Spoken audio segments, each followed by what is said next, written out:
เจ้าเคยบ่เอานมเจ้าให้ลูกกิน เฮ้ย ฮะ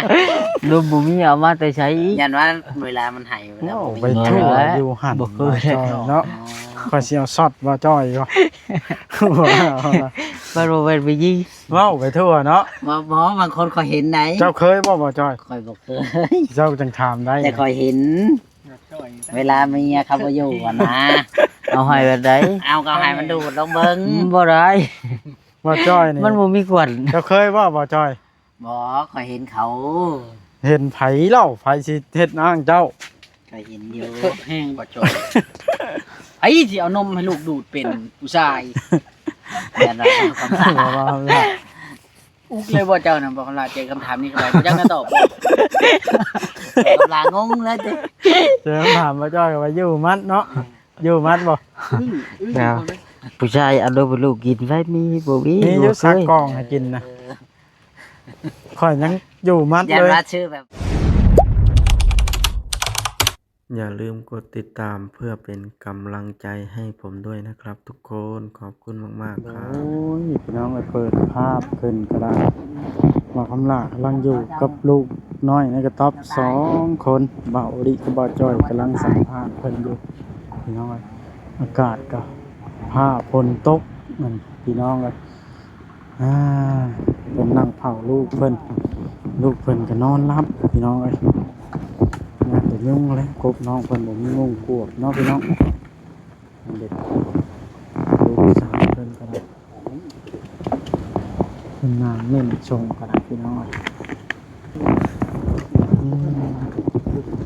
นี่ว่าคำลาผ่านยังน่ะสบายดี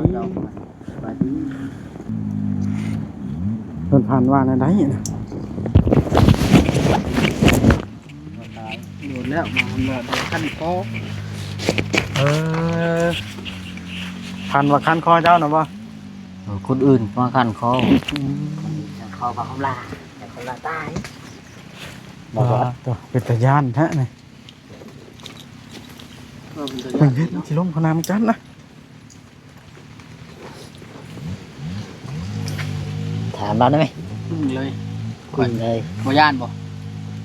เจ้าเคยตีมวยบ่ บ่เคย เคยแบบว่าไปแล้วชกต่อยกันบ่ บ่เคย เอาเลยช่างว่าแท้จะคนละลูกเจ้าน่ะมีผู้เดียวนี่บ่ มีผู้เดียวนี่ เมียได้มีเมียผู้เดียวเท่านั้น ผู้เดียวไปสิเอาหลายคน ดีๆยันว่าเคยมีเมียหลายคนแล้วนะสมบูรณ์ต้องแน่นได้เบาลิทาน เนาะของมันต้องแน่นต้องหนาเด้ นั่นแหละครับ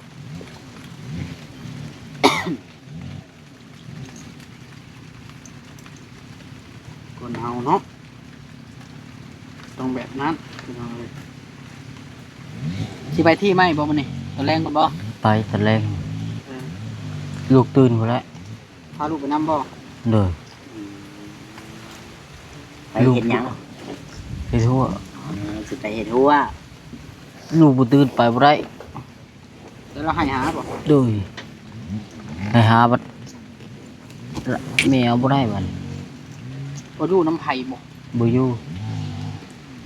ลูก บ่ เจ้า มีแผลเอาได้ ลูก ทำได้ให้ล่ะ บ่ดูน้ำไผ่แล้วลูกเจ้านี่เนาะแก่ยังน่ะ บ่ยอมอยู่น้ำไผ่เลย บ่ นอกจากพ่อคนเดียว เอาเลย พี่น้องเลย อยู่ในน้ำพอเนาะ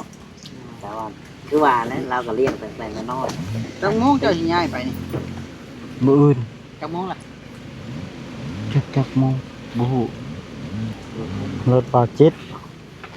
มื้อจักโมงสิย้ายไป ๆยังบ่ฮู้ยัง ทีมงานมาครบ เพื่อคนเครื่องเพื่อกันบ่ แล้วคุณพ่อเสนว่าไว้นั้น ถ้าบ่แซนว่าทีมงานมาครบเป็นคนเครื่องเพื่อกันบ่ เลย บ่ดีมาสวายมื้ออื่น บ่ทันคนก้อนนู้นแล้วเนาะ แม่นบ่ทันคนเครื่องน้ำมูแล้วบัดนี้ เจ้ากับป้าไว้อันหนึง อึ้งเลยอันเว้าคำละเว้าลีสิมาสวายไป มาช่วยก็ย่า เจ้ากับป้าอาชิ้นหนึ่งเด้อให้เราขนน้ำไหน มีอันลาบงัวลาบหยังกินอยู่บ่ บ่ มื้อ จัก นี้ บ่จัก บ่มีบ่ ยังบ่ฮู้ เงิน1,000นั่นแหล้วเนาะบ่จอย เงินพัน ยั หนึ่ง บ่ฮู้ ได้เงิน1,000 บาทบ่ แม่นเราได้เงิน1,000 มานี่ แม่ ไผเอาให้อะนะ เรายังใช้เนาะ เลย เ โอ้ ไปซื้อลำงัวกินมื้ออื่นได้แล้วอ่ะ ว่าเนาะพอจอยเอาว่า ซื้อไก่ซื้อกิ้วมาต้มเนาะไปละมือกันเนาะได้หรือบ่ไก่เจ้านะ ไก่ ไก่ที่ว่าที่ต้มจะค่อยกินนะ เขาเป็นบริษัทได้จับ บ่ได้ครับ เลย เขาจับอะไรมันรักกว่า มันรักเออ เป็นแค่บ่จอย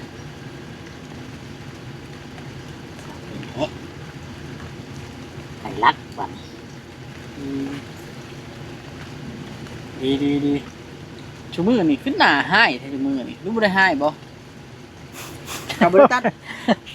หนวดให้บ่มือนี่ ตัด ใช้ว่าตัด ตัดอยู่ โดย มันยาวไว้แท้จ้ะ จักแล้ว ยาวไว้ก็ฮอดกกเข่าเนาะ นวดฟองไปจักจะไทยนะ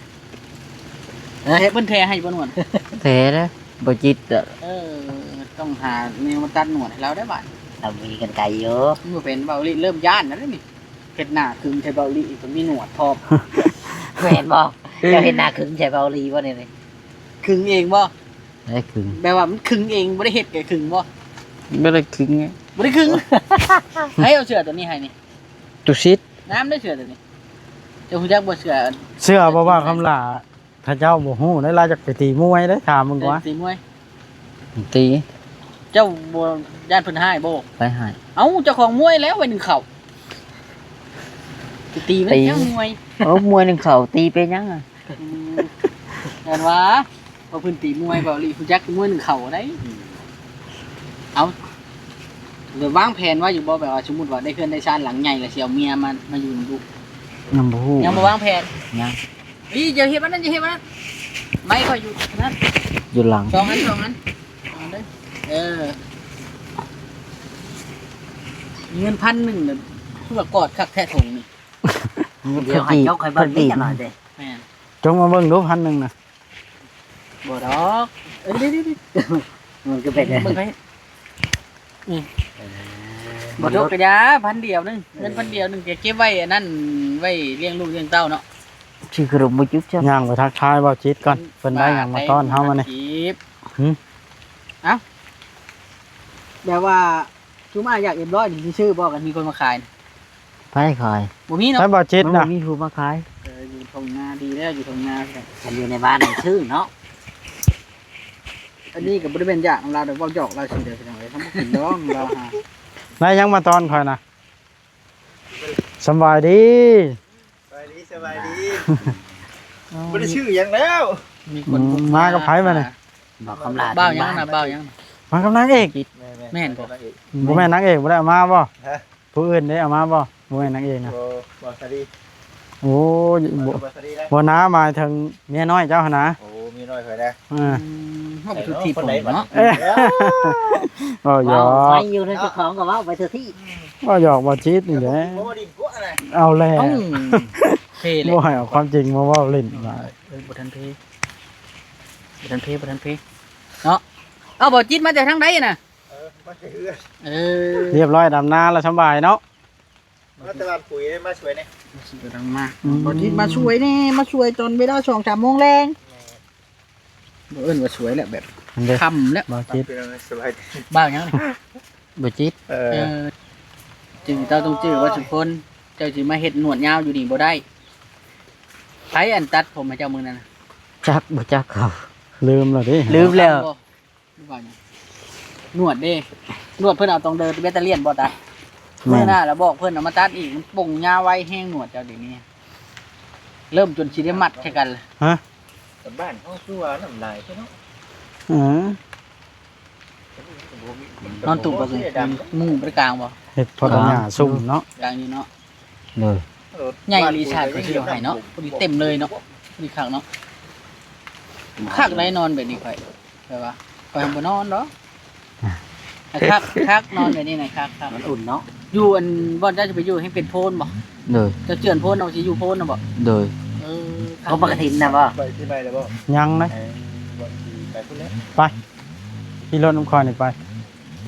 ขี่รถบ่จ้อยพร้อมเบาลีพร้อมเดี๋ยว3คันละ อุ่นมากระทิน ไปบ่ไปอันปีใหม่น่ะ ไป ลูกปืนบ่ได้ บ่ ไป กันปลุกนี่เราให้ได้นี่ ให้ เด็กน้อยนอนบ่เต็มอิ่ม เล ทำให้ ย ลูกเราตื่น เนาะ โดย เรายัง หมู่ ไปได้ มาลิดน้ำอยู่ว่าหมู่เจ้าเด็ดมื้อนี้ เขาบ่ได้มานะ เรา เราอยากมาได้ เราว่าสิไปเฮ็ดหัวอยู่ได้เดี๋ยว เจ้าก็มีห พา มู่ ลูก เพื่อนเขาว่าจะอยู่พอดี พาลูกรับ เด้บาดไปตั้งไว้เพียงพุ่นเนาะตั้งไว้เพียงพุ่นนั้น พาเบื้องหลัง จ้าง เหนื่อยเด้บาดนี่จะบ่ได้เฮ็ดเป็นตาเนาะ ผมบ่ได้มา ลุยลูกชายรถ เป็นอะไรสลูกเรารับได้บาดจิตได้ ไปพุ่นไปกระบดนคมเลยนอนเลย นี่นอน เดี๋ยว นั่น เบาลิถ่ายจบคลิปนี้ก่อนเดี๋ยวจังพาเราไปเด้อ บ่ยากดอก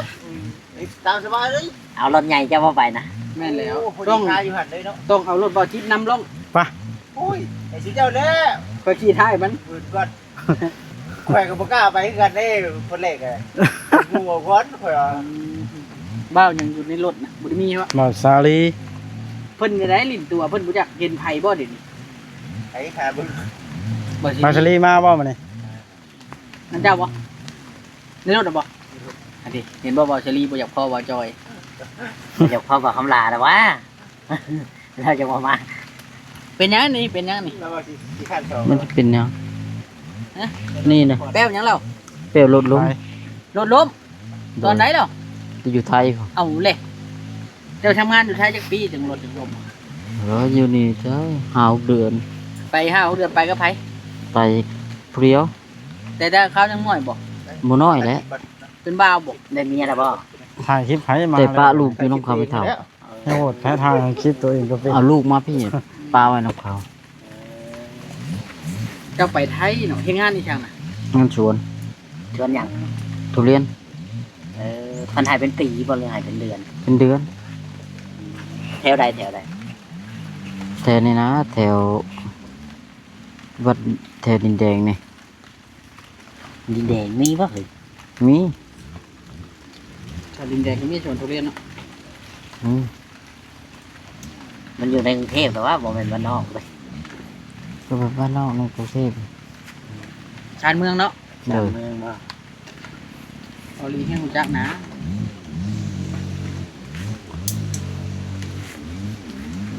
กรุงเทพก็ซบเซาอะไรๆเดี๋ยวนี้ ความเจริญเหือดหายไปเคยเบิ่งในคลิปนี่นะว้ายพี่น้องเลยเนาะอยู่ตามอุ้มตามหยังไป แต่ข้าวตะกี้อุ้มลูกไปข้ามใส่นอนหันคอยจืดแล้วได้นะแม่นบอก เลย จะอยู่อุ้มใดแน่ตะกี้ โอ้อุ้มได้คืออยู่ไว้ หลายบ่ มันจื้อบ่ได้ จนจื้อบ่ได้แบบว่าเพิ่นจะเพิ่นเอิ้นเฮาไปบ่หรือว่าเฮาไปเฮาเอง อื่นเลย แบบว่าจะอุ้มลูกไปหั่น ทำไป พาลูกย่างรอดแล้วก็ มี เพิ่น บ่อน เด้อ มีบ่อนจ้างอยู่ใช่เราไปอยุหันบ่ โดย แบบว่าเขาเอิ้นมาสิจ้างบ่แบบนี้บ่ แม่นแล้วเนาะแบบจ้างดับหน้าดับหยังเขาก็ไปเนาะ โดย แต่ข้าวตะกี้มันบ่ได้แพงนะจ้างดับหน้าจ้ะ อุ้มลูกไปแล้วก็ไปนอน เลย มาแล้วก็มาช่วยกันนอน ตึงเลยบ่จอย ดึงเลยเราเสือเขามาแล้วเสือเขานอนเราธรรมดาบอกธรรมดา เอ้าเจ้าพาตังไผจะไปกัง ไปพระตังเขาเจ้าแถวนั้นนะ เออยืมของพระเจ้าก้อน โดย นี่ลักษณะชื่อสองพื้นยังจนบ่พอกังเนาะบ่จอย เว้ย แต่ว่าเพิ่นบ่ฮู้เนาะกังผ่านนี่เนาะ บ่ฮู้ เพิ่นตกแฮงก็บ่ฮู้บ่ บ่ฮู้ มันสองชั้นดิชั้นเดียวก็พูดแล้วคันบ่หึงไปพูด ได้ส่งสั้นเดียวนะ แต่ข้าวเจ้า แต่ข้าวเจ้าอยู่อันผมมันเพืองน่ะโอ้ยหัวเนาะหัวแป๊บๆๆเนาะ แล้วหลังคามันชอบอยู่เลย ข้าวผมเพื่อนอะไร โดย นั่งคนกระจูดอยู่นั่นเนาะ เจ้ารู้สึกว่าชีวิตเจ้าเริ่มดีขึ้นกว่าเก่าบ่ โดย แต่ต้องรักษาโอกาสไว้ ใครกว่าตะกี้หลายเนาะ แม่นครับมื้อใดมื้อหนึงเจ้าเปลี่ยนไปนี่ เจ้าบ่สม่ำเสมอนี่ YouTube ปุ๊บปะเจ้าก็บ่มีไผเข้ามาถ่ายได้ ทองไข่ เจ้าท้องใคร อย่าว่าฟาลิไปปุ๊บปรีแหละเอาดากระเท่าเอาลิว่ะ โอ้ยข่อยบ่ย่านเนาะข่อยบ่ได้ย่านในเครื่องรางของขลังข่อยก็มีอยู่เนาะบ่จอยบ่จอยก็มีบ่ อันนี้บ่จอยบ่ได้มีนะจะลองจัดการบ่จอยกูเนาะ ให้ยังบ่ฮอดห้าน ยังบ่มีหยัง หนังมันเอาเข้าบ่ได้บ่ฮอดห้าน มันต้องขับไปคักแล้วก็จำแจวพริกดิบเนาะ โดย มันยังเอาเข้าเป็นเนาะ โดย มีแจวพริกดิบเอาไปต้มพร้อม เจ้าก็กินได้นั่นบ่กับลา โอ้อันหนังกระท่องเนาะ ไม่ต้องได้ยำก่อนที่ โดย หรือว่าบ่ต้องเคี่ยวอื่นเลย เย็นน้ำจะกินได้บ่จอย อันหนังกระท่องไผกินบ่เคี้ยว อย่าว่า เอาซีดเข้าไปนั่นอยู่ท้องไข่ได้ นี่ดอกก่อนเสิร์ชเข้านะเสิร์ชเข้าแต่ข้าวตะกี้นะเพิ่นว่านะเอาไว้เสกยารักษาโรคเข้าเพิ่นว่าเนาะให้ทหารเนาะจาน นี่ วิชานี่นะแล้วเราเปลี่ยนมาเสกตะปูตะปีเพิ่นว่าน่ะ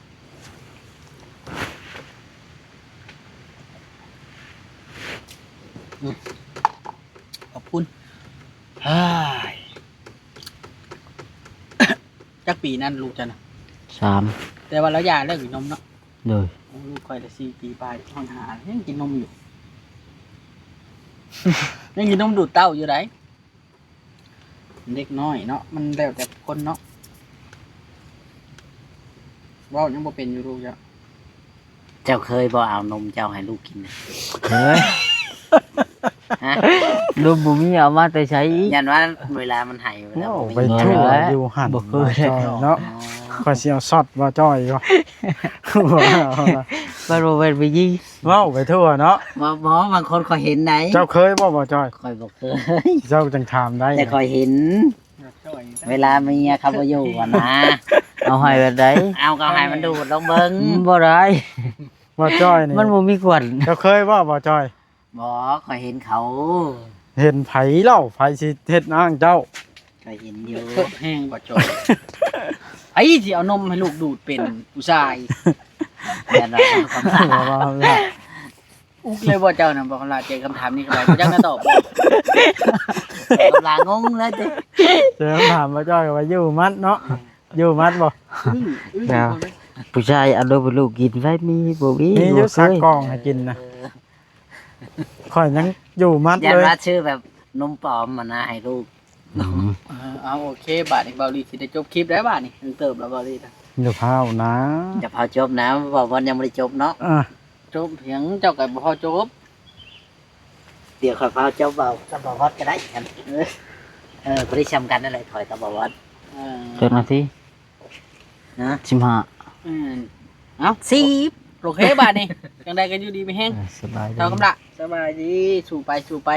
แนวใดมันดีเฮาก็เลือกที่จะเฮ็ดเอาตัวใดบ่ดีเฮาก็หลีกเลี่ยงมัน แม่น มันบ่มีหยังชนะความดีดอกคันความดีเฮาเฮ็ดสม่ำเสมอสุดท้ายมันก็เกื้อหนุนสร้างเฮาเนาะ แม่น โอเคบัดนี้สบายดี สบายดี ใช้ไม้ขอตัวใด จักแล้ว เลือก จำ ย บ่ ก ได้ ตัวแต่งเนี่ย เออ เราจักได้ไหมเบาลีไม้แตง ไม้แต่งเอาว่าเดี๋ยวนี้ เนี่ยนี่คือแตงเอาไม้นี่ก็ได้เป็นไง เจอคำถามมาจ้อยเขาอยู่อีกแล้ว เจะจุกข่อยบ่ จุกแนวใด เออหูแล้ว จุกมันเอง จุกแนวใดเขาว่าจ้อยว่าล่ะ โอ้หน้าขาวอยู่บ่อีนี่ไป หน้าร อ ขาว อยู่เนาะ ระหว่างเบาลีกับเจ้านี่ไผหน้าขาวคือกัน กำลังมาเทียบข่อย เพราะว่าเขาลา เจอคำถามนี้เข้าไปอีกแล้ว ถามนี่บ่ไผสิย่องพื้นย่องผู้เจ้าเอ้ย เดี๋ยวมาว่า โนบ่บ่ บอกว่าข่อยได้คำลาเจ้าคนหนวดลายได้ไปบอกมันก็แทหนวดก็บ่แทหนวดข่อยสิแจ้งความเรื่องหนวดลายเจ้าแล้วหนวดช้างบ่งไว้ครับบ่ทันพอทิศ ถามมาวัด คันสั้นขอสิจบคลิปก่อนเด้อ จบ จบได้บ่จบได้บ่ จบเลยนี่คนยังบ่ได้จบหมดเพิ่นจะจบเลย จบแล้ว เอาแล้ว คุยกัน จบ จบจัน อ่ะ เดี๋ยวไปถามว่าคำลากันน้อยหนึง นี่แต่ว่าคลิปนี้ก็ได้ มันเห็นยาวอ๋อโตบ่าวจิตคือเฮ็ดแออัดแท้อันนี้พี่น้องเบิ่งไปทักทายเพิ่นก่อนเพิ่นพากันเป็นอะไรจังบ่ลงรถพากันเงียบเหงาแท้มาเบิ่งก่อน